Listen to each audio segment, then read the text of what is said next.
Radio Free Asia. The following program is in Khmer.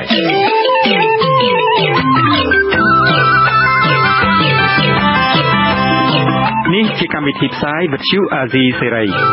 Nǐ chi càm bi tiệp xáyរបស់វិទ្យុអាស៊ីសេរីជាភាសាខ្មែរវិទ្យុអាស៊ីសេរីសូមស្វាគមន៍លោកអ្នកនាងទាំងអស់ពីរដ្ឋធានី Washington នៃសហរដ្ឋអាមេរិក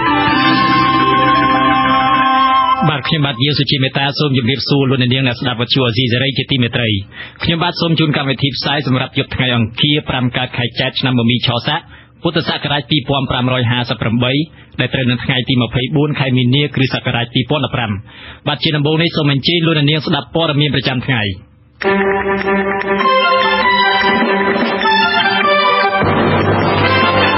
ការព្យាករណ៍កំណើនសេដ្ឋកិច្ចកម្ពុជាខ្ពស់របស់ធនាគារអភិវឌ្ឍន៍អាស៊ីមិនឆ្លុះបញ្ចាំងអំពីជីវភាពប្រជាពលរដ្ឋជាក់ស្ដែងទីក្រុងសៀមរាបអង្គរជាប់ចំណាត់ថ្នាក់លេខ1នៅតំបន់អាស៊ីនិងចំណាត់ថ្នាក់លេខ2លើពិភពលោកឆ្នាំ2015រួមនឹងព័ត៌មានសំខាន់ៗមួយចំនួនទៀត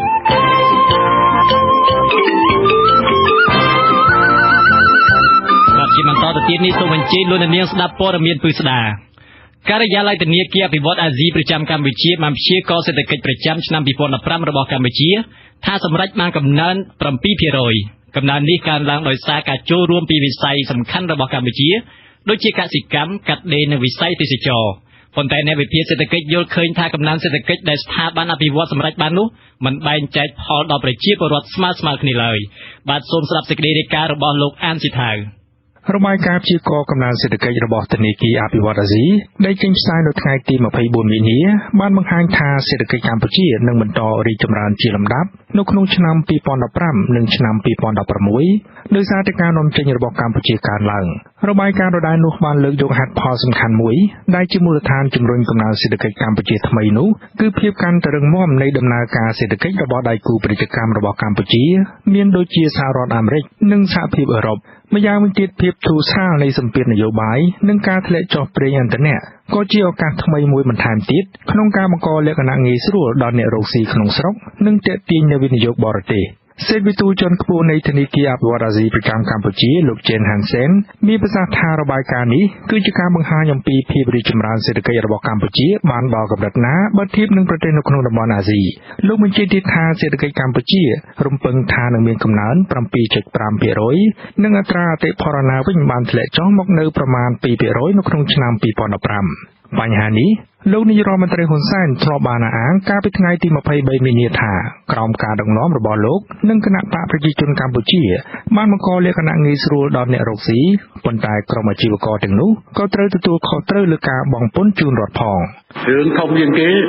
មានស្ថិរភាពនយោបាយអាជីវកម្មឲ្យបានល្អហើយដំណើរការទៅហើយបង់ពន្ធបង់ដារដ្ឋសង្ឃឹមយ៉ាងដូចនេះសង្ឃឹមនៅតាមថាអស់លោកនាំទៅអាជីវកម្មទៅធុរជនទាំងឡាយនាំទៅអាជីវកម្មទៅហើយរដ្ឋបង្កលក្ខណៈគ្រប់យ៉ាងអំពីស្ថិរភាពនយោបាយអំពីស្ថិរភាពម៉ាក្រូសេដ្ឋកិច្ចនិងបរិយាកាសវិនិយោគផ្ទុយពីការលើកឡើងរបស់លោកនាយករដ្ឋមន្ត្រីហ៊ុនសែននេះប្រធានធនាគារអភិវឌ្ឍន៍អាស៊ីប្រចាំកម្ពុជាលោក Eric Sevic មានប្រសាសន៍ស្របពេលចេញរបាយការណ៍ព្យាករណ៍សេដ្ឋកិច្ចនាថ្ងៃទី24មីនាថាឧបសគ្គចំពោះកំណើនសេដ្ឋកិច្ចកម្ពុជានៅតែមានក្នុងនោះរួមមានបញ្ហាច្បាប់ទម្លាប់និងបញ្ហាទាក់ទងនឹងតម្លៃអគ្គិសនីម្យ៉ាងវិញទៀតអត្រាកំណើនសេដ្ឋកិច្ចដែលបានព្យាករណ៍មានចំនួន 7% ក្នុងមួយឆ្នាំគឺបង្ហាញសកម្មភាពសេដ្ឋកិច្ចកម្ពុជាជាទូទៅប៉ុន្តែអត្រានៃកំណើននេះមិនឆ្លុះបញ្ចាំងថាប្រជាពលរដ្ឋកម្ពុជាអាចទទួលបានផលកំណើនសេដ្ឋកិច្ចទាំងស្រុងឡើយPart of the challenge for growth for Cambodia បញ្ហាដល់ទាក់ទងនឹងកំណើនសេដ្ឋកិច្ចរបស់កម្ពុជានោះគឺការបែងចែកផលពីកំណើនសេដ្ឋកិច្ចប្រកបដោយស្មើភាពគ្នាដូច្នេះបើសិនជាកម្ពុជាសម្រេចបានកំណើនសេដ្ឋកិច្ចកាន់តែធំមានន័យថាប្រជាពលរដ្ឋកម្ពុជាអាចទទួលបានកំណើនសេដ្ឋកិច្ចកាន់តែច្រើនជាងមុនក៏ប៉ុន្តែមិនមែនមានន័យថាអាចទទួលបានផលពីកំណើនសេដ្ឋកិច្ចនោះគ្រប់គ្នាដែរអ្នកវិភាគសេដ្ឋកិច្ចមួយចំនួនយល់ឃើញថាស្របពេលដែលកម្ពុជាមានកំណើនសេដ្ឋកិច្ចខ្ពស់នោះឧបសគ្គចំពោះកំណើនក៏កើតមានឡើងដែរក្នុងនោះរួមមានបញ្ហាឡើងថ្លៃទំនិញ ការបណ្ដឹងចេញពីគម្រោងអភិវឌ្ឍន៍នានារបស់រាជរដ្ឋាភិបាលនិងភាពអន់ខ្សោយនៃសេវាសាធារណៈតាមការប៉ាន់ស្មានដោយស្ថាប័នស្រាវជ្រាវអភិវឌ្ឍន៍នានានៅកម្ពុជាបានបង្ហាញថាបច្ចុប្បន្នក្រុមប្រជាពលរដ្ឋរងគ្រោះបានកើនឡើងរហូតដល់9លាននាក់ក្នុងចំណោមប្រជាពលរដ្ឋកម្ពុជាសរុប15លាននាក់ក្នុងនោះរួមមានក្រុមអ្នកក្រីក្រក្រុមអ្នកគ្មានការងារធ្វើក្រុមពលករចំណាក់ស្រុកនិងក្រុមប្រជាពលរដ្ឋគ្មានផ្ទះសម្បែងដែលរងគ្រោះពីការបណ្ដឹងចេញជាដើមខ្ញុំអានស៊ីថាវិទ្យុអាស៊ីសេរីភ្នំពេញលោកនាងស្ដាប់ជាទីមេត្រីឧបនាយករដ្ឋមន្ត្រីនិងជារដ្ឋមន្ត្រីក្រសួងមហាផ្ទៃកម្ពុជាលោកសខេងទៅបំពេញទស្សនកិច្ចនៅប្រទេសអូស្ត្រាលីចាប់ពីថ្ងៃទី24ដល់ថ្ងៃទី27មីនាតាមគម្រោងក្នុងដំណើរទស្សនកិច្ចនោះក៏នឹងមានការចុះហត្ថលេខាលើអនុសារណៈយោគយល់គ្នារវាងរដ្ឋាភិបាលទាំងពីរលើកិច្ចសហប្រតិបត្តិការអន្តរប្រវេសន៍សេចក្តីប្រកាសព័ត៌មានរបស់ក្រសួងមហាផ្ទៃចុះថ្ងៃទី23មីនាបានដឹងថា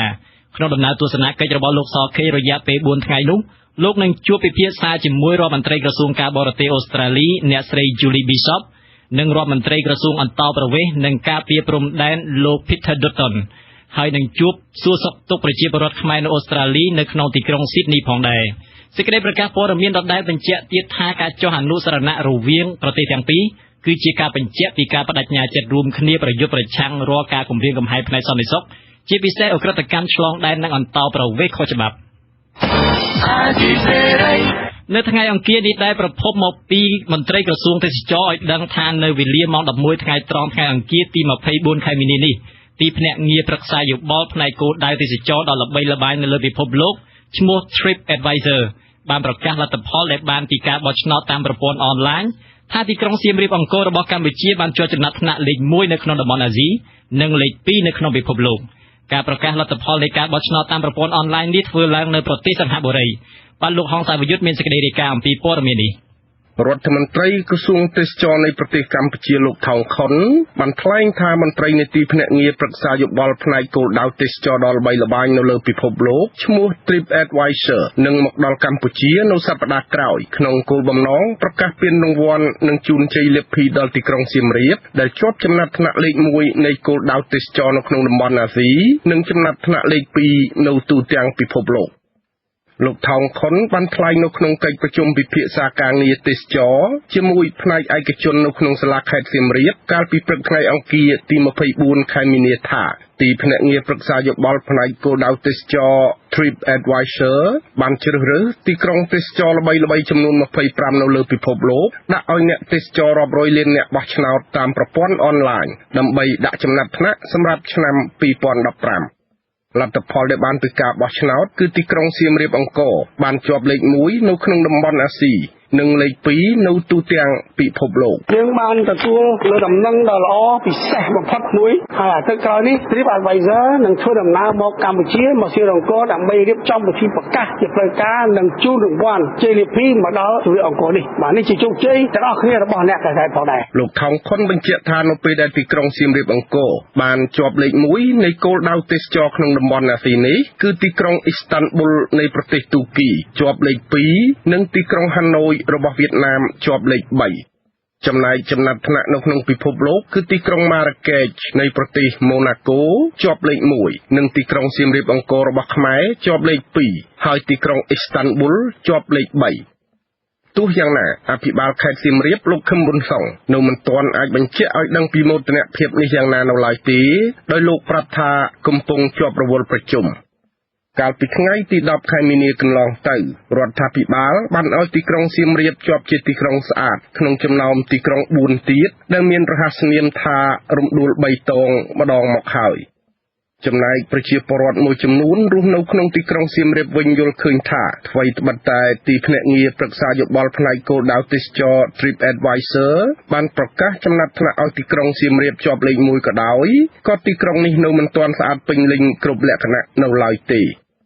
អ្នកភូមិតពលក្រុងសៀមរាបលោកខិនវ៉ាន់ឌីមានប្រសាសន៍ថាបើទោះបីជាទីក្រុងសៀមរាបបានជាប់ជាទីក្រុងស្អាតនិងជាប់លេខ1នៃផ្នែកគោលដៅទេសចរក្នុងតំបន់អាស៊ីនេះក៏ដោយក៏ទីក្រុងនេះនៅមានចំណុចមិនល្អនៅឡើយដូចជាផ្លូវថ្នល់មានដីហុយកណ្ដាលទីក្រុង លូបង្ហូរទឹកចេញពីក្រុងកកស្ទះសម្រាប់នៅចោលពីវាលពីកាលព្រមទាំងពុំទាន់មានទឹកស្អាតគ្រប់គ្រាន់ចែកចាយក្នុងទីក្រុងជាដើមទន្ទឹមនឹងគេដាក់បន្ទុកឲ្យនោះអាជ្ញាធរក្រុងត្រូវខំប្រឹងខ្លួនឯងត្រូវធ្វើផ្លូវឲ្យស្អាតប្រមូលសម្រាមអត់ទាន់ពេលវេលានៅផ្សារសាមគ្គីនៅផ្សារលើគឺសម្រាមឲ្យគ្រប់ពេញទៅក្រុងហ្នឹងហើយដល់ទៅយកប្រាប់ថាសម្រាមនឹងហូរទៅពេញទៅខ្នល់ហើយផ្លូវនឹងកុំឲ្យដីហើយទៀតហើយលូនឹងបើតែភ្លៀងកលឹមទីជួយសិតយ៉ាងដែរអាជ្ញាធរអប្សរាបានប្រកាសថាកាលពីខែកុម្ភៈឆ្នាំ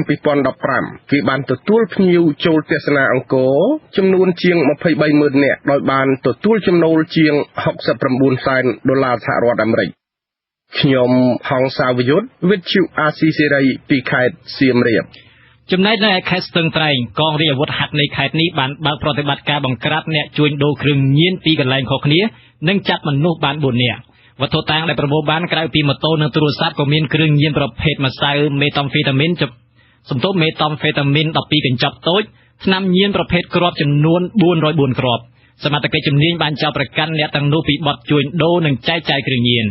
នាយការិយាល័យស្រាវជ្រាវបទល្មើសព្រហ្មទណ្ឌនៃកងរាជអាវុធហត្ថខេត្តស្ទឹងត្រែងលោកស៊ីវសាមេតឲ្យដឹងថាកងកម្លាំងបង្ក្រាបកន្លែងទី1ចាប់បានជនសង្ស័យម្នាក់និងមួយកន្លែងទៀតចាប់បាន3នាក់លោកថាកងកម្លាំងកំពុងកសាងសំណុំរឿងបញ្ជូនទៅតុលាការនៅថ្ងៃអង្គារនេះថ្ងៃហ្នឹងយើងទៅធ្វើតេស្តធ្វើអីបើចប់វិចធ្វើតេស្តសោតយើងតាមប្រក្រាបទៅរហូតហ្នឹងហើយតែគាត់ថាខែខ្លះទៅបានពេលខ្លះបានពេលខ្លះអត់ជំនាញវាធ្វើរហូតចឹងទៅកងរាជអាវុធហត្ថខេត្តស្ទឹងត្រែងធ្វើសកម្មភាពបង្ក្រាបនេះកាលពីថ្ងៃទី23ខែមីនានិងចាប់ខ្លួនជនសង្ស័យបាននៅពេលល្ងាចថ្ងៃដដែលលោកនាងទើបបានស្ដាប់ព័ត៌មានប្រចាំថ្ងៃរបស់វិទ្យុអាស៊ីសេរីសូមលោកនាងរងចាំស្ដាប់វេទិកាអ្នកស្ដាប់វិទ្យុអាស៊ីសេរីនៅពេលបន្តិចទៀតនេះ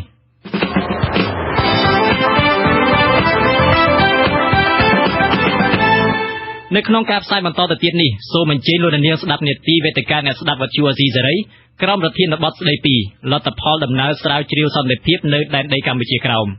លោកនាងអាចចូលរួមផ្ដល់យោបល់ឬសួរវាគ្មិនកិត្តិយសរបស់នាទីយើងដោយផ្ទាល់តាមរយៈទូរស័ព្ទលេខ012 811 911លេខ011 611 711និងលេខ023 211 804លោកនាងអាចផ្ញើសារជាសំណួរមកកាន់កម្មវិធីយើងទាំងមុននិងក្នុងពេលកំពុងផ្សាយតាមរយៈអ៊ីមែល askrofa@ofa.org ឬតាមបណ្ដាញសង្គម Facebook ដែលមានអាសយដ្ឋាន www.facebook.com/ofa-cambodia ដំណើរគ្នានេះលោកនាងក៏អាចទស្សនាវីដេអូតាមអ៊ីនធឺណិតបានដែរសូមលោកនាងចូលទៅកាន់គេហទំព័រ www.ofa.org/khmer រួចចុចនៅលើពាក្យថាផ្សាយផ្ទាល់វេទិកាអ្នកស្ដាប់នៅខាងស្ដាំនៃទំព័រដើម្បីទស្សនាវីដេអូផ្សាយផ្ទាល់នៃកម្មវិធីវេទិកាអ្នកស្ដាប់វិទ្យុអាស៊ីសេរីដែលផ្សាយចាប់ពីម៉ោង 7 កន្លះដល់ម៉ោង 8 កន្លះយប់ម៉ោងនៅកម្ពុជា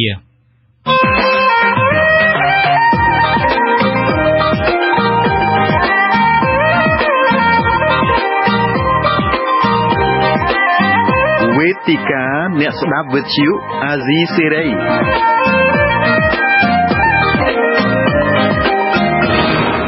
បាទខ្ញុំបាទជាសុជាមេតាសូមជម្រាបសួរសាជាថ្មីប្រិយមិត្តអ្នកស្ដាប់វិទ្យុអាស៊ីសេរីទាំងអស់ជាទីគោរពរាប់អានហើយខ្ញុំបាទក៏សូមជម្រាបសួរប្រិយមិត្តដែលកំពុងទស្សនាវីដេអូតាមអ៊ីនធឺណិតផងដែរបាទលោកនាងសាជាទីមេត្រីដូចបាន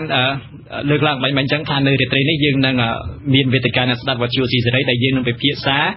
អំពីក្រមស្រាវជ្រាវសន្តិភាពដែលកាលពីពេលថ្មីនេះគាត់បានធ្វើដំណើរចុះទៅកាន់ដែនដីកម្ពុជាក្រោមបាទហើយពីមុនមកយើងសង្កេតឃើញថាយុវជននៅកម្ពុជាហើយដូចជាមិនសូវបានយកចិត្តទុកដាក់អំពីបញ្ហាខ្មែរក្រោមទេហើយដំណើរទស្សនកិច្ចទៅកម្ពុជាក្រោមដោយយុវជននៅកម្ពុជាហ្នឹងកម្រនឹងកើតមានឡើងដែរហើយតាមដែលខ្ញុំដឹងដូចជា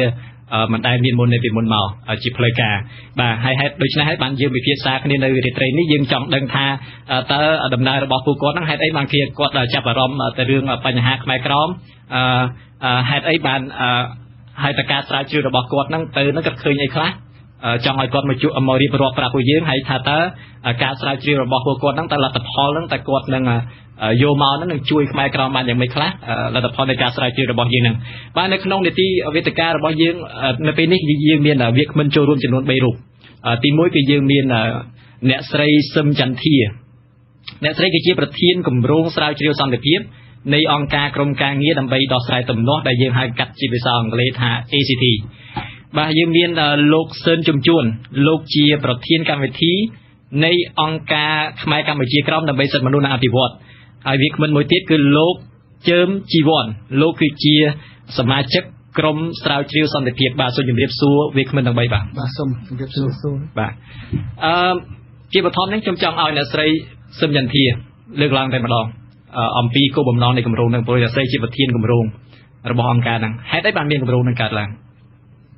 ចាអញ្ចឹងជាបឋមនាងខ្ញុំសូមគ្រប់ដល់ប្រិយមិត្តអ្នកស្ដាប់វិទ្យុអស៊ីសេរីទាំងអស់ហើយនឹងទស្សនាវិទ្យុអស៊ីសេរីទៅតាមវីដេអូអនឡាញចាអញ្ចឹងមុនពេលការចាប់ផ្ដើមបង្ហាញពាក់ព័ន្ធនឹងគម្រោងដោយសារយើងធ្វើការគម្រោងមួយនៅក្នុងស្ថាប័នមួយដែរអញ្ចឹងនាងខ្ញុំសូមអនុញ្ញាតបង្ហាញចានាងខ្ញុំសូមអនុញ្ញាតបង្ហាញទូរទស្សន៍ពាក់ព័ន្ធទៅនឹងសកម្មភាពមួយចំនួនរបស់ ACT សិនមុនពេលដែលនាងខ្ញុំចាប់ផ្ដើមបង្ហាញសកម្មភាពរបស់គម្រោងចាចាអញ្ចឹងACT គឺជាអង្គការមិនមែនរដ្ឋាភិបាលមួយដែលយើងធ្វើការមិនស្វែងរកប្រាក់ចំណេញហើយយើងបង្កើតឡើងនៅឆ្នាំ1997ហើយយើងបានចូលបញ្ជីនៅក្រសួងមហាផ្ទៃនៅឆ្នាំ2002ហើយមកដល់ពេលបច្ចុប្បន្នគឺ ACT បានធ្វើទៅលើគម្រោង4សំខាន់ទី1ដែលយើងធ្វើជាមួយនឹងគម្រោងពាក់ព័ន្ធនឹងការដោះស្រាយទំនាស់តាមបែបពហុវិធីដែលយើងធ្វើជាមួយនឹងអាជ្ញាធរភូមិឃុំដែលយើងធ្វើលើស្រុកគោលដៅចំនួន3គឺមានកចេះគឺមាន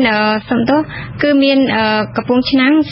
ព្រៃវែងហើយនិងពោធិ៍សាត់ហើយមួយទៀតយើងធ្វើជាមួយគម្រោងសារព័ត៌មានសន្តិភាពចាដែលយើងធ្វើជាមួយសារព័ត៌មានមួយចំនួននៅស្រុកខ្មែរយើងចាដែលយើងផ្ដល់ពាក្យបណ្ដុះបណ្ដាលទៅដល់អ្នកសារព័ត៌មានពាក់ព័ន្ធទៅនឹងវិធីសាស្ត្រឬក៏របៀបនៃការធ្វើម៉េចពាក់ព័ន្ធទៅនឹងសារព័ត៌មានសន្តិភាពចាហើយទី2យើងធ្វើពាក់ព័ន្ធទៅជាមួយនឹងគម្រោងទី3ពាក់ព័ន្ធនឹងគម្រោងស្រាវជ្រាវសន្តិភាពដែលយើងកំពុងតែធ្វើសប្តាហ៍ថ្ងៃហ្នឹង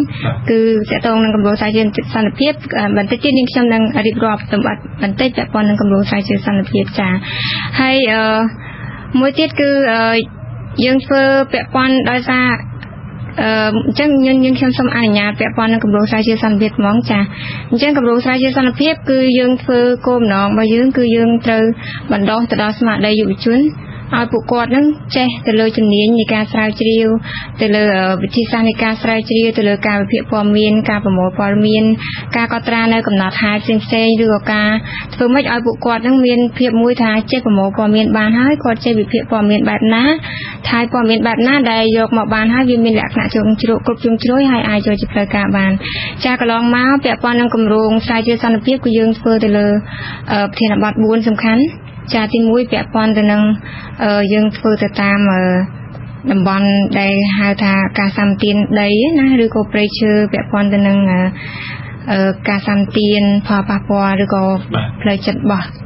ប្រជាពលរដ្ឋនៅពេលដែលគាត់ទទួលបានអញ្ចឹងពីការសម្ទានដីហើយទី2យើងធ្វើទៅលើនៅតាមព្រំដែនដែលយើងធ្វើជាមួយនឹងព្រំដែនខ្មែរថៃហើយនឹងជាមួយនឹងខ្មែរវៀតណាមតែខ្មែរវៀតណាមយើងធ្វើ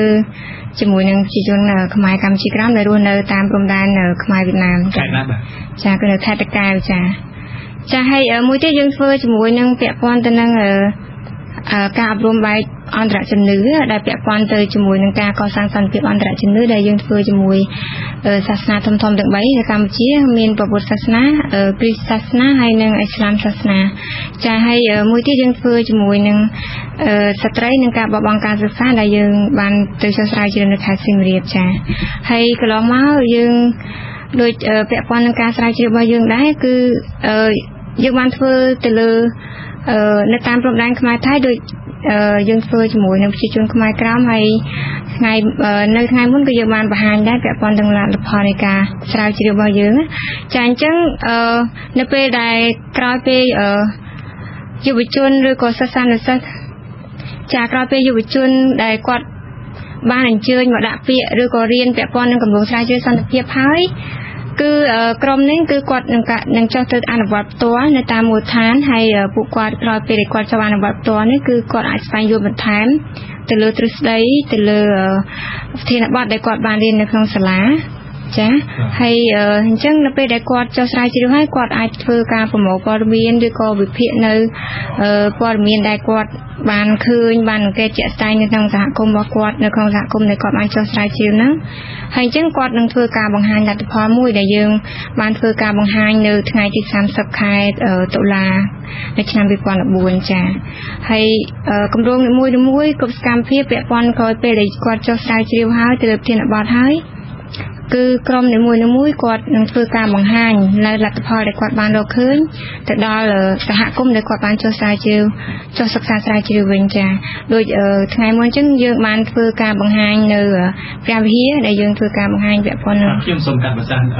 អ្នកស្រីតិចដោយឡែកខ្ញុំចង់ផ្ដោតទៅលើបញ្ហាចុះស្រាវជ្រាវនៅកម្ពុជាក្រោមតែម្ដងទៅហេតុអីបានមានការស្រាវជ្រាវដល់ដែនដីកម្ពុជាក្រោមចាពាក់ព័ន្ធនឹងគម្រោងការស្រាវជ្រាវនៅដែនដីកម្ពុជាក្រោមគឺជាផ្នែកមួយនៅក្នុងរបស់គម្រោងយើងដែរពាក់ព័ន្ធទៅនឹងការស្រាវជ្រាវតាមព្រំដែនខ្មែរវៀតណាមចាក្នុងនោះយើងបានធ្វើស្រាវជ្រាវនៅព្រំដែនខ្មែរវៀតណាមជាមួយបងប្អូនខ្មែរកម្ពុជាក្រោមដែលគាត់រស់នៅលើទឹកដីខ្មែរយើងអញ្ចឹងដោយសារមានការស្នើសុំពីក្រុមស្រាវជ្រាវរបស់យើងគាត់ចង់ដឹងថាតើចុះការស្រាវជ្រាវចុះការរស់នៅរបស់ប្រជាជនខ្មែរយើងនៅលើទឹកដីកម្ពុជាក្រោមដែលហៅដែនដីកំណើតរបស់ខ្លួនវិញណាតើស្ថានភាពគាត់រស់នៅបែបណាអញ្ចឹងពួកគាត់ក្រោយពេលគាត់បានស្វែងយល់ពីសហគមន៍ហើយគាត់ចង់ដឹងថាតើពួកគាត់ដែលរស់នៅទីនោះដោយសារគាត់អត់ដែលបានដឹងអត់ដែលបានឮអត់ដែលបានឃើញពីអ្វីដែលជាសកម្មភាពរបស់ពួកគាត់កន្លងមកអញ្ចឹងគាត់ស្នើសុំថាតើយើងអាចចុះទៅស្វែងយល់បន្ថែមទេពាក់ព័ន្ធទៅនឹងស្ថានភាពរស់នៅរបស់ប្រជាជនខ្មែរក្រៅជាលោកជើងជីវ័នហ្នឹងជាអ្នកស្នើសុំដែរចាគាត់ជាសូមថាអ្នកស្រីមិនដឹងសូមសួរលោកជើងជីវ័នតែម្ដងទៅហើយបានជាលោកចាប់អារម្មណ៍នឹងបញ្ហារបស់ខ្មែរក្រមហើយពីមុនមកដែលដឹងរឿងខ្មែរក្រមនេះបាទជាដំបូងសូមគោរពដល់ប្រិយមិត្តរបស់វិទ្យុអាស៊ីសេរីនិងអ្នកស្ដាប់កម្មវិធីរបស់អាស៊ីសេរីក្នុងថ្ងៃនេះផងដែរបាទចំពោះខ្ញុំផ្ទាល់ពាក់ព័ន្ធទៅនឹងកម្មវិធីស្រាវជ្រាវរបស់ក្រុមស្រាវជ្រាវសន្តិភាពគឺដើមឡើយគឺយើងបានឆ្លងកាត់វគ្គបណ្ដុះបណ្ដាលរបស់ក្រុមការងាររបស់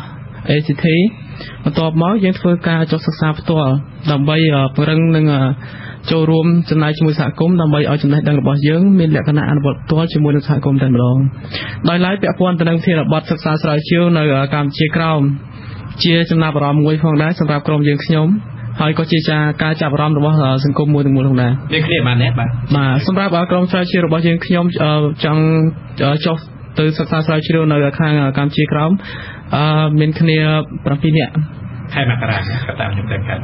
បាទហ្នឹងហើយនៅខាងកម្ពុជាក្រោមគឺយើងសិក្សានៅខាងខែមករាបាទហើយមូលហេតុដែលយើងចង់សិក្សានោះដើមឡើយគឺជាគោលគំនិតនៃការសិក្សាដើម្បីពង្រឹងលើចំណេះដឹងទេយើងសិក្សានៅលើកម្ពុជាឬធានបទ4ដូចអ្នកស្រីសុនយុធាលើកឡើងអញ្ចឹងដល់ពេលយើងសិក្សាគ្នាទៅយើងក៏ចាប់អារម្មណ៍ពាក់ព័ន្ធទៅនឹងកម្ពុជាក្រោមបាទថាតើស្ថានភាពនិងការរស់នៅក៏ដូចជាការទទួលបាននៅការសេវាផ្សេងៗនៅនោះវាដូចគ្នានឹងកម្ពុជាអត់ដូច្នេះវាទាមទារឲ្យយើងត្រូវការសិក្សាផ្ទាល់ផងដែរបាទមូលហេតុនេះហើយទើបឲ្យក្រុមស្រាវជ្រាវរបស់យើងខ្ញុំមានការចាប់អារម្មណ៍ចង់ដឹងចង់ពិសោធន៍ហើយក៏ចង់ស្គាល់មួយវិញទៀតនោះក៏ជាថាគោលគំនិតនៃក្រុមណាគឺយើងចង់ផ្ដោតសំខាន់ទៅលើការចង់ដឹងបន្ទាប់ពីចង់ដឹងចង់ឃើញបន្ទាប់ពីចង់ឃើញគឺចង់ទៅលេងទាំងឡោះបាទដឹងពីណាមកបាទដើមឡើយទៅគឺទឹកដីកម្ពុជាក្រោមតាមរយៈឯកសារគឺយើងរៀនស្គាល់យើងដឹងហើយទឹកដីកម្ពុជាក្រោមបែបណាហើយឥឡូវយើងស្ថិតនៅក្រោមការគ្រប់គ្រងរបស់ប្រទេសវៀតណាមអញ្ចឹងទៅយើងក៏ចង់ស្គាល់ហើយយើងក៏ចង់ដឹងដែរព្រោះអីដើមឡើយបងប្អូនជាពលរដ្ឋនៅកម្ពុជាក្រោមក៏ជាសាច់ឈាមខ្មែរយើងដូចគ្នាដែរបាទដូច្នេះយើងក៏ចង់ស្គាល់គាត់ហើយបတ်ថាគាត់ស្ថិតនៅលើការគ្រប់គ្រងរបស់អាជ្ញាធរវៀតណាមពិតមែនប៉ុន្តែគាត់ជាឈាមជ័ររបស់យើងដូចគ្នាយើងអាចផ្សារទំនាក់ទំនងសាមគ្គីភាពរស់នៅមិនរើសអើងជាតិសាសន៍នោះទេ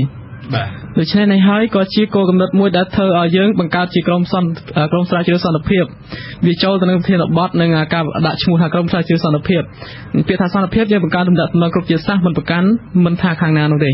បាទដូចនេះហើយវាធ្វើឲ្យប្រធានបទរបស់យើងគឺចាប់អារម្មណ៍ខ្លាំងទៅលើទឹកដីកម្ពុជាក្រោមនេះជាគោលគំនិតនិងការចាប់អារម្មណ៍របស់ក្រុមទាំងមូលតែម្ដងបាទការចុះទៅនឹងចុះទៅខេត្តណាខ្លះបាទសម្រាប់ការចុះទៅសិក្សាស្រាវជ្រាវនៅខាងទឹកដីកម្ពុជាក្រោមគឺយើងចុះទៅមាន5ខេត្តរួមមានខេត្តពីមខេត្តក្រមួនសខេត្តព្រះតាពាំងលង្ហោនិងខេត្តឃ្លាំងសម្រាប់ 5 ខែហ្នឹងគឺយើងសិក្សាក្នុងរយៈពេល3 ថ្ងៃគាត់ធ្វើដំណើរទៅមួយថ្ងៃមកមួយថ្ងៃអត់ទេមួយអាទិត្យញ៉ាំមួយអាទិត្យជារួមទៅ3 ថ្ងៃគឺសម្រាប់តែយើងសិក្សានៅនឹងតែធ្វើដំណើរយើងអត់គិតទេអញ្ចឹងមានន័យថាទៅប្រហែលមួយអាទិត្យបាទប្រហែលជាមួយអាទិត្យបាទខេត្តអីបានជ្រើសរើសយកខេត្ត5ហ្នឹងកម្ពុជាក្រោមមានរហូតដល់21ខេត្តក្រុងហ្នឹងបាទពាក់ព័ន្ធទៅនឹងមូលហេតុនៃការជ្រើសរើសហ្នឹងគឺដើមឡើយយើងដឹងហើយវិធីសាស្ត្រនៃការស្រាវជ្រាវរបស់អ្នកវិទ្យាសាស្ត្រក៏ដូចជាក្រុមស្រាវជ្រាវរបស់យើងខ្ញុំបន្ទាប់ពីឆ្លងកាត់វគ្គបណ្ដុះបណ្ដាលរបស់ការស្រាវជ្រាវរបស់អង្គការ ACT ក្រុមការងារដោះស្រាយទំនាស់ហ្នឹងយើងមានវិធីសាស្ត្រច្រើនក្នុងការសិក្សាប៉ុន្តែយើងដើម្បីផ្អែកទៅតាមវិទ្យាសាស្ត្រឬដំបូងឡើយយើងត្រូវសិក្សាឯកសារជាមុនសិនដើម្បីដឹងថាតើយើងចុះទៅប្រើវិធីសាស្ត្របែបណាហើយនឹងជ្រើសយកបែបណាហើយមើលទៅលើស្ថានភាពនិងទស្សនវិជ្ជានោះបែបម៉េចដូច្នេះពាក់ព័ន្ធទៅនឹង5ខែហ្នឹងគឺយើងមើលទៅឃើញប្រជាជនខ្មែរកម្ពុជាក្រោមយើងរស់នៅច្រើនដូច្នេះហើយយើងដើម្បីឲ្យចំនឹងធានបទថាតើយើងសិក្សាទៅលើស្ថានភាពរស់នៅរបស់គាត់បែបណាយើងត្រូវទៅរើសយកប្រជាជនដែលមាននៅក្នុងទឹកដីប្រមាណខេត្តហ្នឹងដែលគាត់ជាប្រជាជនខ្មែរពីមុនមកក្នុងការស្រាវជ្រាវនៅពេលដែលចុះ5ខេត្តហ្នឹងតើយើងសំដៅទៅកន្លែងណាមុនគេហ្នឹងទៅ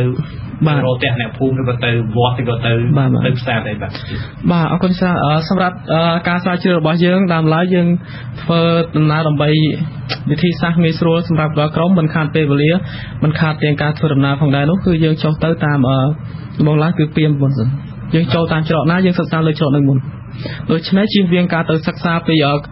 ខេត្តដែលឆ្ងាយហើយបកមកសិក្សានៅខេត្តមកជិតវិញបាទខ្ញុំសំណួរខ្ញុំចង់សួរថានៅពេលដែលចុះតាមខេត្តនីមួយៗខេត្តទាំង5ហ្នឹងណាតើយើងសំដៅទៅកន្លែងណាទៅបាទនិយាយចឹងទៅវត្តឬក៏ទៅផ្ទះអ្នកភូមិតាមភូមិស្រាវជ្រាវគឺយ៉ាងម៉េចអរគុណសម្រាប់ការសិក្សាស្រាវជ្រាវរបស់យើងដើមឡើយគឺយើងសិក្សាទៅលើគ្រប់ស្ថានភាពដែលបងលើកអញ្ចឹងគឺមានទាំងផ្ទះជាប្រវត្តិមានទាំងតាមវត្តហើយនិងរមណីយដ្ឋានផ្សេងៗក៏ដូចជាការប្រកបមុខរបររបស់គាត់នៅអាជីវកម្មដែលថាលក់ដូរតាមផ្លូវណាយើងទៅជួបចឹងយើងអាចចូលសួរប៉ុន្តែគោលកំណត់គោលដៅរបស់យើងដែរសម្រាប់គោលដៅរបស់យើងធ្វើមកទៅឲ្យគ្រប់នឹង5ខែរបស់នឹងតំបន់5ខែហ្នឹងដើម្បីជា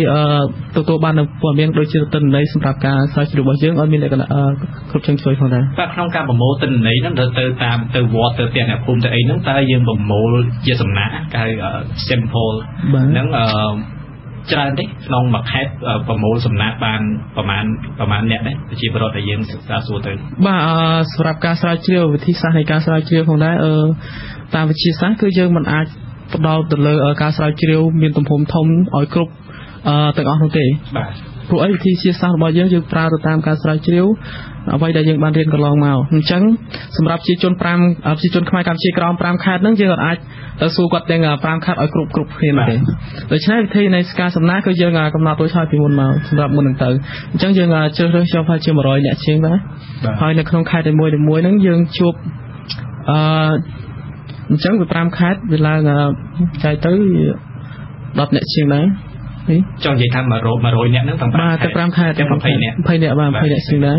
អញ្ចឹងនៅក្នុងខេត្តមួយប៉ុន្តែដល់បើ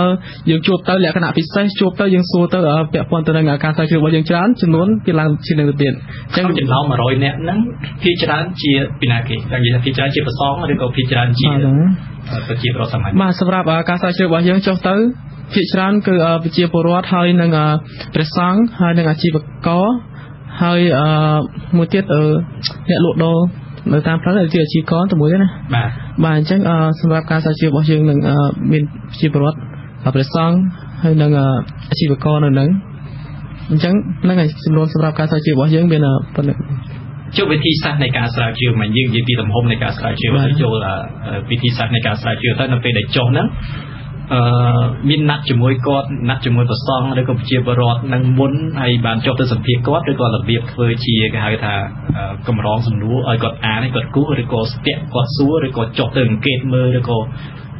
មើលជាក់ស្ដែងឲ្យមកធ្វើការសន្និដ្ឋានតែម្ដងឬក៏យ៉ាងម៉េចរបៀបស្រាវជ្រាវហ្នឹងបាទអរគុណច្រើនជាលក្ខណៈពិសេសរបស់ក្រុមស្រាវជ្រាវសន្តិភាពក្នុងការស្រាវជ្រាវមុននឹងចុះទៅគឺយើងរៀនអញ្ចឹងប្រើទៅតាមវិទ្យាសាស្ត្រដែរទៅតាមវិធីសាស្ត្រនៃការស្រាវជ្រាវរបស់ក្រុមយើងខ្ញុំពាក់ព័ន្ធទៅនឹងវិធីសាស្ត្រនិងរបៀបនៃការប្រើប្រាស់ក្នុងការស្រាវជ្រាវគឺដំបូងឡើយយើងរើសសំណាក់បន្ទាប់ពីសំណាក់ហើយយើងមើលទៅលើកលៈទេសៈនៃការប្រើវិធីសាស្ត្ររបស់យើងផងដែរ ព្រោះអីពាក់ព័ន្ធទៅនឹងការសិក្សាពីមុនមកយើងសិក្សាប្រទេសកម្ពុជាយើងប្រើទៅតាមអ្វីឧទាហរណ៍ស្ថានភាពមិនយើងប្រើទៅតាមវិទ្យាសាស្ត្រឲ្យគ្រប់ជ្រុងជ្រោយប៉ុន្តែដោយសារនៅកម្ពុជាក្រោមយើងមានផលពិបាកបន្តិចដោយសារយើងទៅក្នុងដែនដីនៃការគ្រប់គ្រងរបស់ប្រទេសវៀតណាមអញ្ចឹងមិនដូចនៅកម្ពុជាទេវាខុសគ្នាត្រង់ថាយើងប្រើវិធីសាស្ត្រតាមលក្ខណៈនៃការចុះទៅជួបបងប្អូនប្រជាពលរដ្ឋដោយយើងជួបនៅតាមផ្លូវមានចំនួនច្រើនអញ្ចឹងយើងចុះទៅសម្ភាសគាត់នឹងជួបជាមួយគាត់តែម្ដងអញ្ចឹងយើងជិះទៅយើងដឹងហើយមុននឹងយើងចុះទៅក៏យើងដឹងហើយដែរព្រោះខ្ញុំនិយាយមិញថាពាក់ព័ន្ធនឹងសិក្សាឯកសារហើយថាតើនៅតំបន់ណាមានខ្លះមានប្រជាជនខ្មែរកម្ពុជាក្រោមរស់នៅច្រើនហើយតំបន់ណាខ្លះមានប្រជាជនខ្មែរក្រោមរស់នៅតិចអញ្ចឹងយើងកំណត់ខែយើងទៅតាមខែហ្នឹងទៅឃើញគាត់នៅតាមផ្លូវឬក៏ពិសេសគឺវត្តតែម្ដងគឺយើងបកសំខាន់ទៅលើវត្តដូច្នេះយើងស្ទាប់ពីយើងជួបនៅតាមផ្លូវហើយនឹងតាមការប្រកបទៅនៅផ្ទះគាត់ផងដែរយើងមើលទៅតាមផ្ទះគាត់ហើយផ្លេចបញ្ជាក់មួយទៀតក៏យើងក៏មានការយ៉ាងក្នុងនឹងដែរគាត់ក៏ចូលរួមមួយយ៉ាងដែរ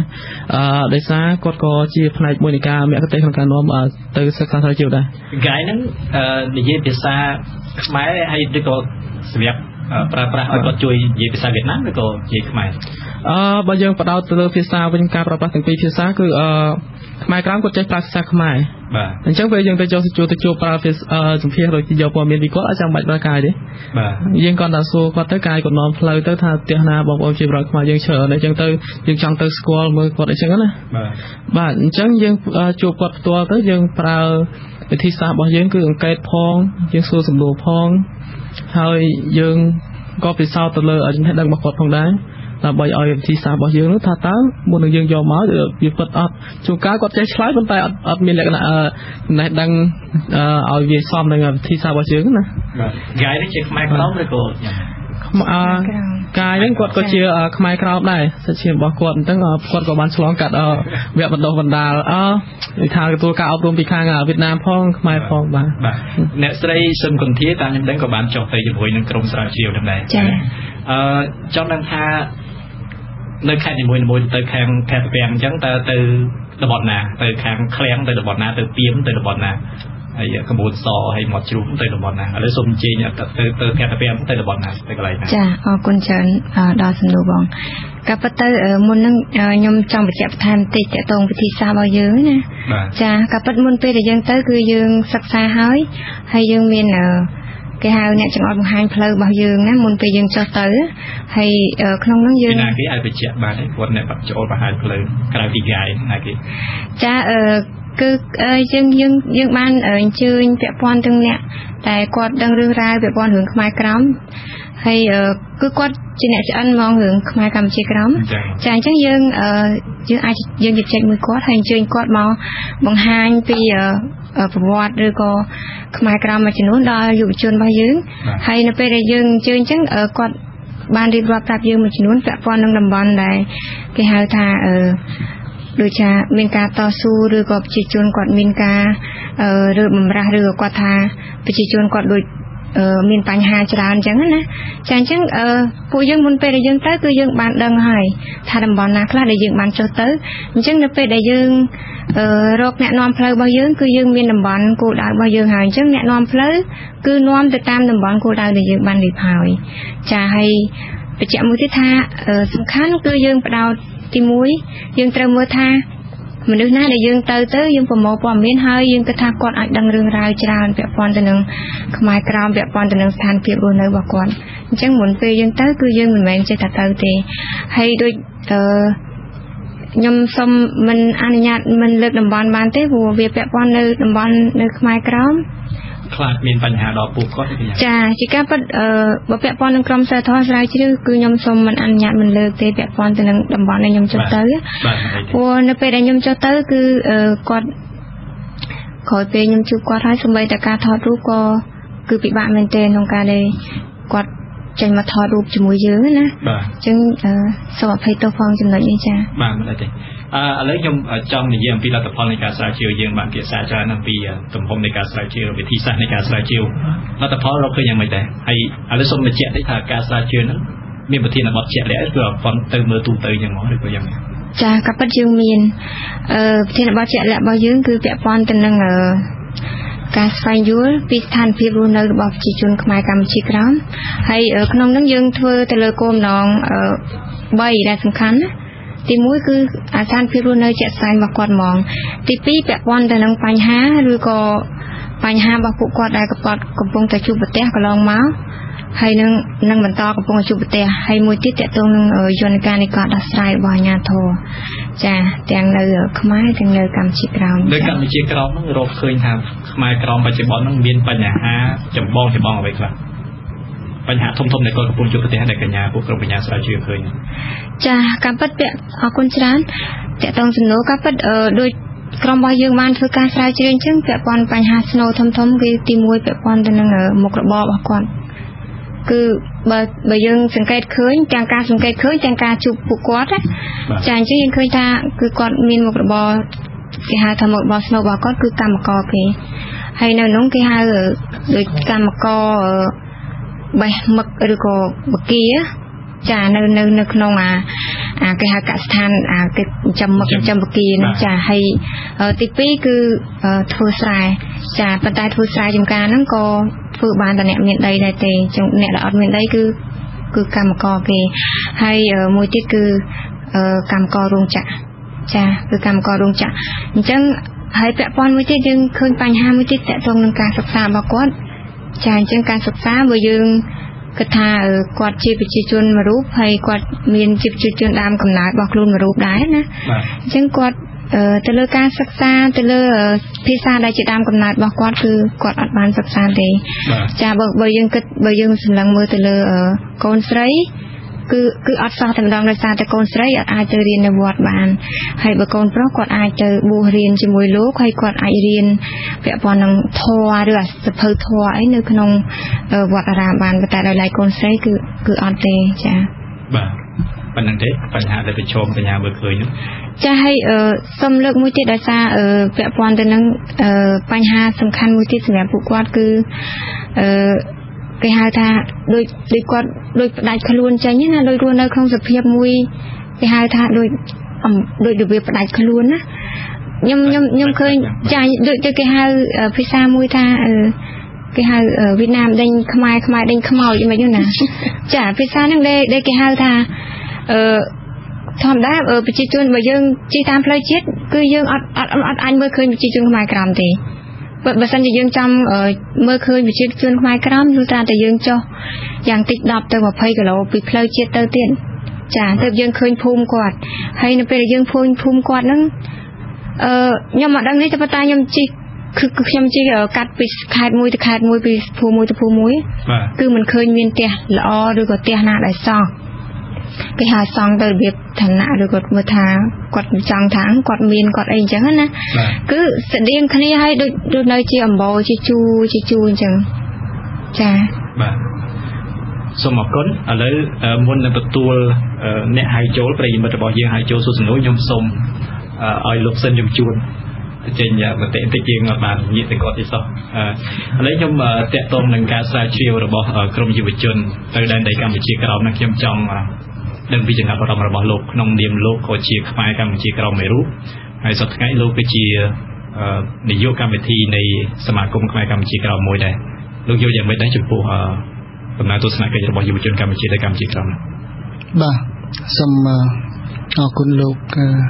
យ៉ាងជាមេត្តាហើយសូមអរគុណដល់វិទ្យុស៊ីសេរីហើយសូមជម្រាបសួរដល់ប្រិយមិត្តអ្នកស្ដាប់វិទ្យុស៊ីសេរីទាំងអស់ខ្ញុំពិតជាមានមោទនភាពមែនទែនដែលខ្ញុំធ្វើការជាមួយខាងអង្គការសមាគមខ្មែរកម្ពុជាក្រមមកដល់ពេលនេះគឺ20ឆ្នាំហើយខ្ញុំមិនដែលបានឮថាយុវជននៅកម្ពុជាហ្នឹងបានមានបំណងចោះទៅស្រាវជ្រាវអំពីស្ថានភាពរស់នៅរបស់ខ្មែរយើងនៅកម្ពុជាក្រមទេហើយខ្ញុំគិតថានេះជាសម្រាប់ខ្ញុំជាប្រវត្តិសាស្ត្រលើកទី1ដែលខ្ញុំបានឃើញបានឮផ្ទាល់សម្រាប់បងប្អូនដែលជាយុវជននៅកម្ពុជាហើយគិតថាពិតជាមាន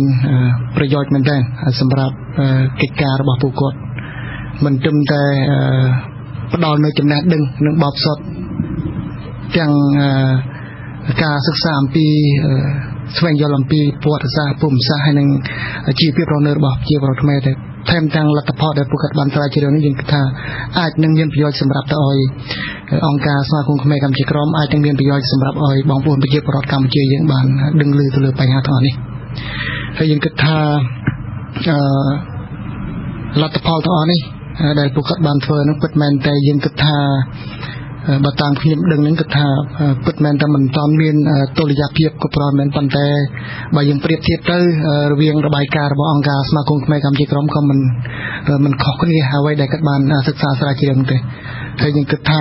បញ្ហាដែលគាត់បានស្រាវជ្រាវមកនោះយើងនឹងទទួលប្រើប្រាស់បន្ថែមសម្រាប់ក្នុងការបណ្ដុះបណ្ដាលសម្រាប់ធ្វើជាផ្សព្វផ្សាយជាសាធារណៈដល់ប្រជាពលរដ្ឋកម្ពុជាបានជាទេអានេះគឺជាទស្សនៈការយល់ឃើញចាប់របស់ខ្ញុំបាទសូមអរគុណច្រើនលោកសិនជំជួនឥឡូវយើងចង់ផ្ដល់ឱកាសឲ្យមិត្តអ្នកស្ដាប់យើងបន្តិចខ្ញុំសូមភ្ជាប់ទៅលោកកក្កដាដែលអញ្ជើញមកពីខេត្តបាត់ដំបងឥឡូវជំរាបសួរលោកកក្កដាបាទជំរាបសួរហើយជំរាបសួរលោកវាគ្មិនជាពិសេសលោកតែកំជួនបាទអីបាទសូមជម្រាបសួរបាទត្រេកអរណាស់ហើយនេះជាប្រវត្តិសាស្ត្រដូចគ្នាលោកកំជួនណាតាមបាត់រឿងនេះវាពិសេសមែនទែនដោយសារបេះដូងខ្មែរដូចគ្នាណាលោកខ្ញុំឃើញធម្មតាខ្មែរយើងបានដាក់ថាប្រជាពលរដ្ឋកម្ពុជាក្រមឬកម្ពុជាលើដែរណារដ្ឋាភិបាលពីក៏ប៉ុន្តែខ្ញុំឃើញចិត្តករណីខ្លះដែលពេលមានរឿងហេតុការណ៍ឡើងខ្ញុំឃើញរដ្ឋាភិបាលដូចជាត្រូវតែចាប់បញ្ជូនដល់វៀតណាមដោះស្រាយវិញឥឡូវជារឿងមួយខ្ញុំសួរទៅលោកប្អូនខាងនិស្សិតគាត់ថារឿងដែលប្អូនបានមានប្រសាសន៍បាញ់មិញគឺវារឿងខ្លាំងណាស់ព្រោះយើងបាទព្រោះកម្ពុជាយើងហ្នឹងកម្ពុជាក្រោមបានន័យថាវាជារឿងដែលយើងចង់និយាយថាយើងជាជនជាតិភាគតិចនៅលើទឹកដីខ្លួនឯងអញ្ចឹងបងប្អូនមានប្រសាសន៍មិញគឺយើងនិយាយថាបើសិនជាយើងជិះរថយន្តតាមផ្លូវអញ្ចឹងយកមិនឃើញខ្មែរតទៅទៅលោកប្រាទៅចូលទៅដល់10-20គីឡូអញ្ចឹងណាអញ្ចឹងខ្ញុំចង់សួរបងប្អូនចំណុចត្រង់នេះមួយថាបើសិនជាយើងចង់ដឹងរឿងនេះពិតតើបើប្រជាពលរដ្ឋកម្ពុជាក្រមមានអ្នកធ្វើការមានអ្នកធ្វើដល់រហូតមួយភូមិមួយឃុំគេដល់អត់ទេជាសំណួរទី1ណាហើយសំណួរទី2ដែលខ្ញុំចង់ដឹងមែនទែនគឺចង់ដឹងថាយើងរាល់ថ្ងៃមាននៅសល់អសរសាស្ត្រដែរអត់ទេនៅកម្ពុជាក្រមហ្នឹងហើយសំណួរទី3សួរលោកសឹងជុនចង់និយាយថាតើលោកមានឆន្ទៈបែបណាដែរចំពោះទឹកដីកម្ពុជាក្រមមានគោលបំណងចង់រំដោះទឹកដីកម្ពុជាក្រមមកសុំឯករាជ្យវិញដែរអត់ទេនេះសំណួរទៅមានតែសំណួរទៅសូមគោរពលាបាទអរគុណបាទសូមអរគុណលោកកក្កដាសំណួរទី1តើរដ្ឋធម្មនុញ្ញកម្ពុជាចែងថាគាំពារប្រជាពលរដ្ឋខ្មែរក៏សួរថានៅពេលដែលខ្មែរក្រមមានបញ្ហារដ្ឋាភិបាលវៀតណាមចាប់បញ្ជូនធ្លាប់មានរឿងនឹងកាត់ឡើងឬក៏យ៉ាងម៉េចលោកសិនជំជួនបាទសូមអរគុណច្រើនចំពោះលោកកក្កដាដែលបានលើកសំណួរល្អៗច្រើនណាសម្រាប់ឲ្យប្រិយមិត្តអ្នកស្ដាប់គាត់បានជ្រាបផងដែរតាមពិតជាការចាក់ស្ដែងដោយលោកកក្កដាបានលើកឡើងអញ្ចឹងថារដ្ឋធម្មនុញ្ញយើងបានចែងច្បាស់ណាស់ទាក់ទងទៅនឹងប្រជាពលរដ្ឋខ្មែរដែលរស់នៅទីណាក៏ដោយជាពិសេសគឺបងប្អូនខ្មែរកម្ពុជាក្រមយើងក៏ជាប្រជាពលរដ្ឋខ្មែរដែរហើយក្នុងរដ្ឋធម្មនុញ្ញយើងគឺត្រូវតែបានរដ្ឋកម្ពុជាតាមរយៈការទូតបាទហើយដូចជាលោកកក្កដាបានលើកឡើងចាត់តងទៅនឹងហេតុអីកម្ពុជានៅតែចាប់បញ្ជូនខ្មែរទៅឲ្យខាងរដ្ឋាភិបាលវៀតណាមដូចជាករណីប្រដេជគុណទុំសុខនកន្លងមកណាដូចជាឆ្នាំ2007មានករណីនេះជាដើមបើយើងផ្អែកទៅតាមរដ្ឋាភិបាលក៏ផ្អែកទៅតាមគេហៅថាកិច្ចព្រមព្រៀងឬក៏គេហៅថាស្ថាបត្យបានរវាងកម្ពុជាវៀតណាមប៉ុន្តែយើងគិតថាស្ថាបត្យបានរវាងកម្ពុជាវៀតណាមនោះគឺវាអាចផ្ទុយទៅនឹងបញ្ហាក្នុងគោលបំណងច្បាប់នៃរដ្ឋធម្មនុញ្ញក្នុងការគាំពារប្រជាពលរដ្ឋហ្នឹងគឺវាមិនសមស្របទៅវាផ្ទុយទៅនឹងចំណុចមួយទៀតថាវាអាចទាំងជាការប៉ះពាល់ទៅលើនឹងសិទ្ធិមនុស្សរបស់បងប្អូនខ្មែរយើងជាពិសេសខ្មែរកម្ពុជាក្រមអានេះគឺជារឿងផ្ទុយមួយណាដែលយើងម្ល៉េះហើយយើងតែងតែធ្វើការអន្តរាគមន៍នៅពេលនោះរហូតដល់បានប្រដេជគុណទុំសុខនគាត់បានភៀសខ្លួនទៅដល់ប្រទេសទី3ជាដើមបាទរឿងមួយទៀតតាក់ទងទៅនឹងសំណួរដែលគាត់សួរថាជំនួសទី3ណាតាក់ទងថាតើខ្ញុំមានទស្សនៈក្នុងការរំដោះទឹកដីកម្ពុជាក្រមដែរឬយ៉ាងណាតាមពិតខ្ញុំតែងតែលើកឡើងខ្ញុំថា ចំពោះបងប្អូនខ្មែរក្តីបងប្អូនខ្មែរនៅកម្ពុជាក្រមក្តីតែងតែមានការខ្វល់ខ្វាយណាតាក់ទងទៅនឹងគេហៅថាទ្រព្យសម្បត្តិឬក៏មរតករបស់ដូនតាដែលបានបន្សល់ទុកមកឲ្យហើយបាត់បង់ទៅវិញតាមធម្មតាទ្រព្យសម្បត្តិរបស់យើងដែលយើងខំប្រឹងស្រឡាញ់ណាខំប្រឹងថែរក្សាពីពុកបាបរោះខ្មែរយើងហើយបាត់បង់ទៅវិញយើងតែងតែមានកំណត់នឹងហើយតាក់ទងទៅលើបញ្ហានឹងប៉ុន្តែកលះទេសៈដែលយើងទៅគិតថាតើយើងគួរតែផ្អែកទៅលើមូលដ្ឋានស្អីខ្លះមូលដ្ឋានច្បាប់ឬក៏មូលដ្ឋានស្ថានភាពណាខ្លះដែលយើងគួរតែគិតទៅដល់ពេលនេះជំហានដែលយើងទៅគិតគឺថាសំខាន់នៅពេលនេះគឺយើងមិនតាន់គិតដល់ទៅលើបញ្ហាហ្នឹងទេដោយហេតុថាការសិក្សាស្រាវជ្រាវរបស់យើងឃើញថាបងប្អូនយើងខ្មែរក្រមហ្នឹងគឺគាត់មានកម្រិតទាបនៅក្នុងការយល់ដឹងតាក់ទងទៅនឹងបញ្ហាពាក់ព័ន្ធផ្លូវច្បាប់នៃការរស់នៅរបស់ពួកគាត់នៅក្នុងនោះតាក់ទងបញ្ហាសិទ្ធិមនុស្សផងដែរអញ្ចឹងហើយម្ល៉េះហើយកន្លែងនេះដែលជាចំណុចដែលយើងត្រូវតែពង្រឹងឲ្យពួកគាត់ហ្នឹងបានស្គាល់ច្បាស់ថាតើពួកគាត់ហ្នឹងទៅមានសិទ្ធិស្អីខ្លះហើយតើសិទ្ធិណាខ្លះដែលពួកគាត់ហ្នឹងទៅបានគេទទួលស្គាល់ថាពួកគាត់ជាជនជាតិដើមដែលនៅលើទឹកដីកំណើតរបស់ខ្លួនរឿងនេះបច្ចុប្បន្នគឺវានៅតែមានភាពស្មុគស្មាញនៅឡើយដែលរដ្ឋាភិបាលវៀតណាមគេមិនបានទទួលស្គាល់ថាយើងខ្មែរក្រមគឺជាជនជាតិដើមទេគេថាយើងជាជនជាតិគឺទឹកនៅលើទឹកដីវៀតណាមខាងត្បូងទឹកដីកែកកម្ពុជាក្រមហ្នឹងអញ្ចឹងយើងសម្រាប់ខ្មែរក្រមគឺយើងមិនបានទទួលស្គាល់ទៅលើបញ្ហានោះទេយើងគិតថាយើងនៅតែជាជនជាតិដើមអញ្ចឹងខ្មែរបងប្អូនខ្មែរនៅកម្ពុជាក្រមត្រូវតែយល់ស្គាល់ឲ្យច្បាស់អំពីទៅគាត់ជាជនជាតិដើមហ្នឹងហើយគាត់ត្រូវមានសិទ្ធិស្អីខ្លះនៅក្នុងនេះតែគាត់ត្រូវស្គាល់អំពីច្បាប់ស្អីខ្លះដែលពាក់ព័ន្ធទៅនឹងជីវភាពរស់នៅប្រចាំថ្ងៃរបស់ពួកគាត់ដើម្បីធ្វើឲ្យជីវភាពរបស់គាត់ហ្នឹងរស់នៅបានមានភាពប្រសើរឡើងហើយគាត់ស្គាល់អំពីច្បាប់គាត់ស្គាល់អំពីសិទ្ធិរបស់ពួកគាត់ខ្ញុំគិតថានៅពេលនោះគឺគេហៅថាឧត្តមគតិហើយនឹងមនសិការរបស់ពួកគាត់ទៅឃើញថារបស់ដែលខ្ញុំបាទប្រហែលជាខ្ញុំបានស្គាល់សិទ្ធហើយខ្ញុំទៅទាមទាររបស់ខ្ញុំមកវិញណាទ្រព្យរបស់ខ្ញុំម៉ែជ្រុងជាតាខ្ញុំខំទឹកអយឥឡូវខ្ញុំដឹងហើយខ្ញុំទៅឃើញអាហ្នឹងជាទស្សនៈរបស់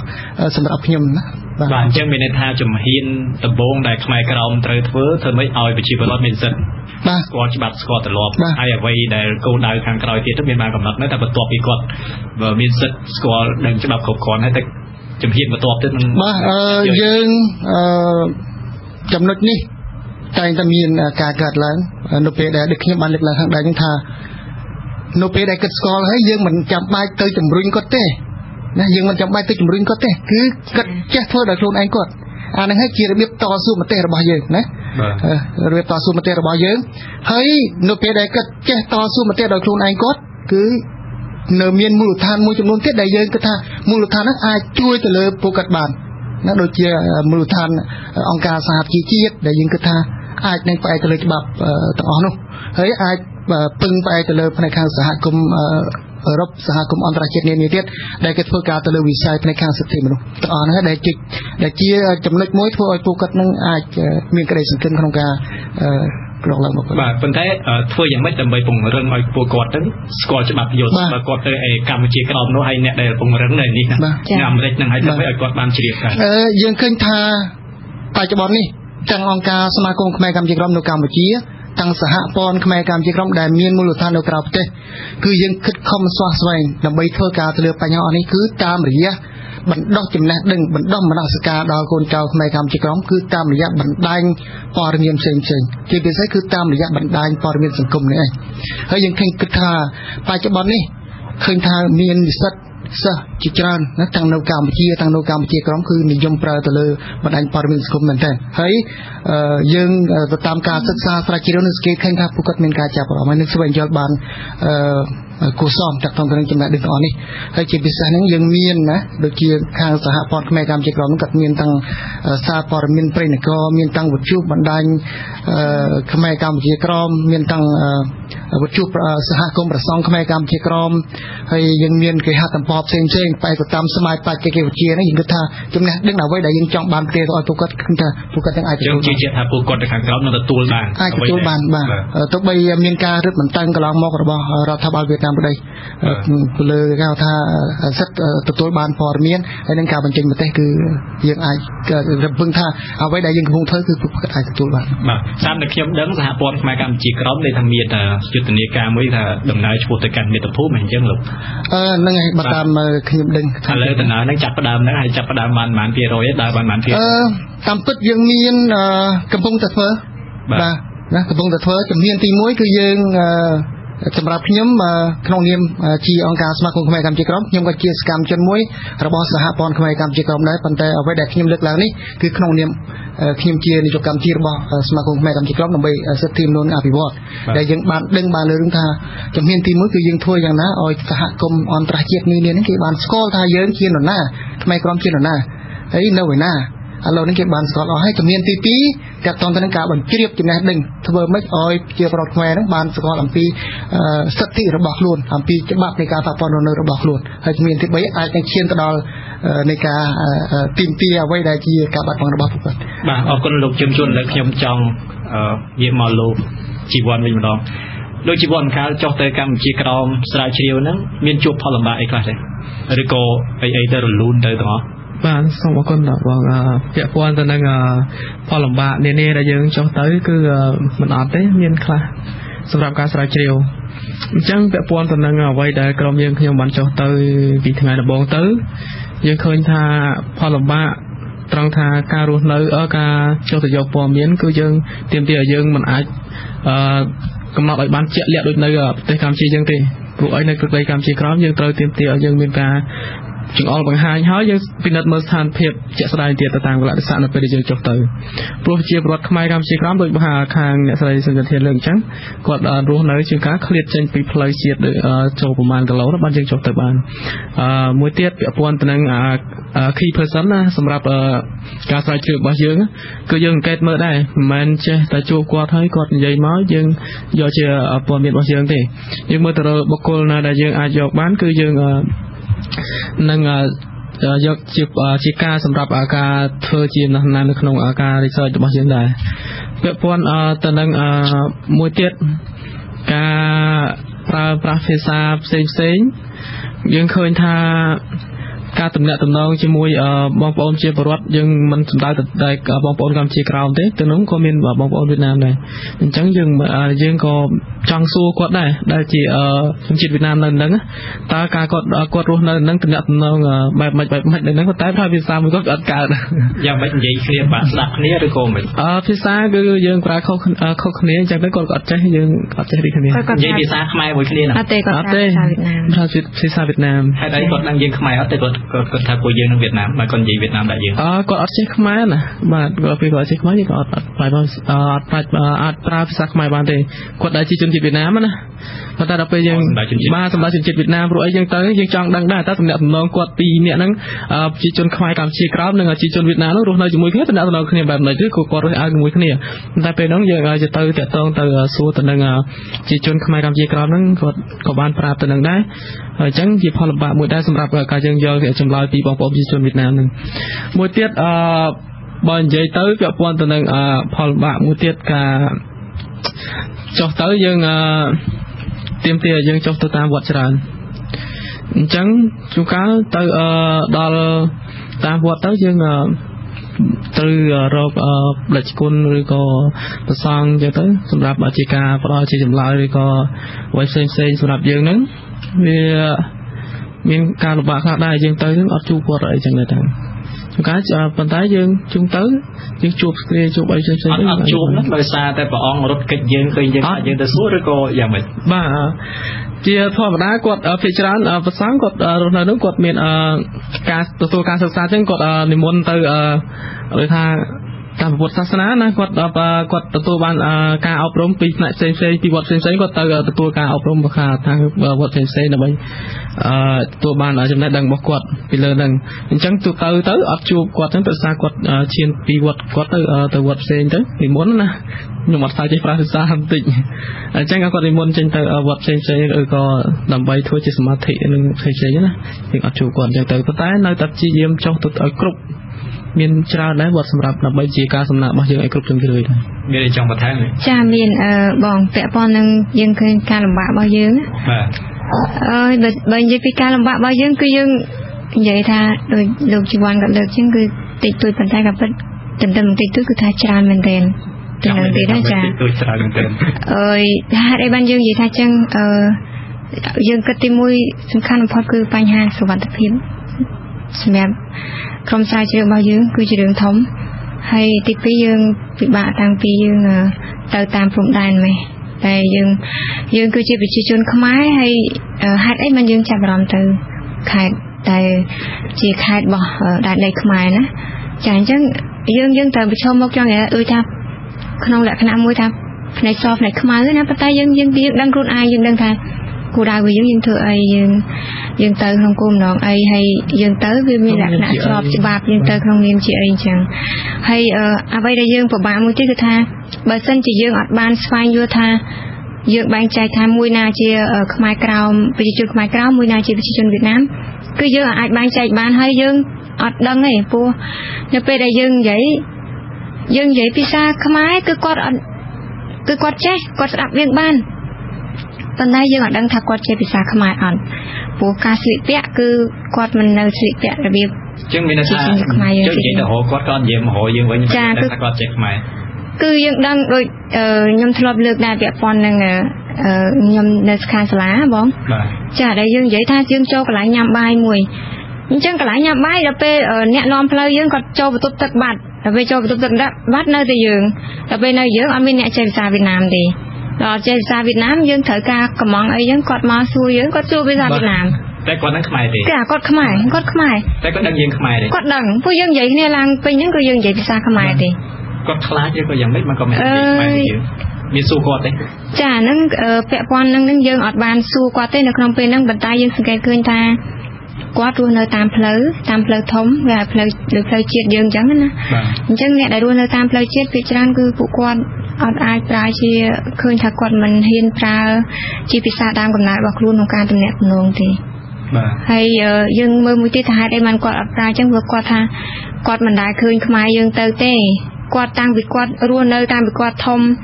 แล้วกอดเมื่อตะกอดอยู่30-40ป่ะคือกอดได้คืนขมายยังเตยเต้ให้ดับไปกอดดังหายังขมายคือกอดชอบลวกใบกอดมาเจ้าเมื่อยังจะไม่เน้นทางกอดรูรีเรียเตะสวาคมไปยืนจ้าคือสวาคมอันใหญ่บ้านท่าcái hai bệ đôn nâng sa chiêm đôi sa chiêm tà muối cứ pha cung tơ tà khang chiêm chi chun khmai dương tiền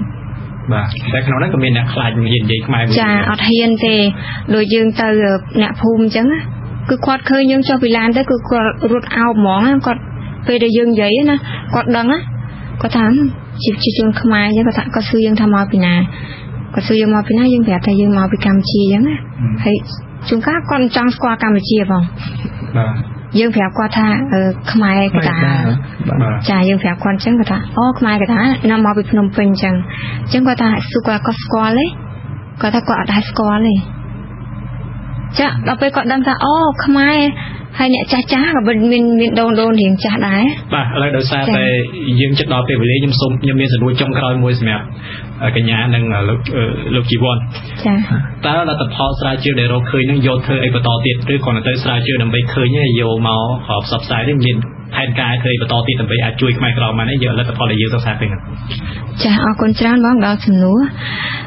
แปะปอนนั่งรัดพอได้ยังบานดอกคืนในคลองพันกายหยุดซาบอเอสทีก็ยังมีนจ้าไว้ได้ยังเพื่อก็ยังมีนพันกามุ้ยโจรุมจำนายชมูรัฐาบ้ายังเพื่อไม่ผิววันในดำบอลได้มีจิตจุนขมายกรามรู้เนื้อให้ยังซับไซแปะปอนแต่นั่งเพียบคว้าคาหรือกันเงยคว้าคาบอกก่อนในคลองดำบอลนั้นแต่ดอถาบันแปะปอนให้มุ้ยติดยังเพื่อกายจมูกได้โดยยังบานยกรัฐพรการใช้ชื่อว่ายังโดยคางสมาคมควายกล้อมกอดบานตัวโยรัฐพรว่ายังให้กอดซับไซไปต่อให้ติดปีก็ยังเป็นชีพตามซะสารสันนั่งไปใช้ซะในตามหาเชียไลโดยยังตามเจาะคาสลาให้มวยที่ยังมีใจเจาะเอกสารสมัยปลูกก้อนให้ปลูกก้อนมันเนี่ยคือกว่าเธอการใจไปต่อแต่ดอนิสัตเซนติได้จิตแพะหรือก็กลมกรูซาบกวาดหรือก็เนี่ยเซนติได้กว่ากระทากว่าใจพอมีหนึ่งบานให้วิสปัตเพียสำหรับกวาดจะให้สมตัวปัญญาอะไรโดยซาแต่ยืนออกไปเรียให้การวิธีระบอบยืนก็เรา ទីបញ្ចប់ហើយខ្ញុំបាទយើងជាមេត្តាសូមអរគុណប្រិយមិត្តអ្នកស្ដាប់ទាំងអស់ដែលបានយកចិត្តទុកដាក់ស្ដាប់វេទិកាអ្នកស្ដាប់វិទ្យុស៊ីសេរីនៅពេលនេះយើងខ្ញុំបាទយើងជាមេត្តានិងក្រុមការងារនៃវិទ្យុស៊ីសេរីទាំងអស់សូមអរគុណនិងសូមជម្រាបលាទៅដល់នេះបាទ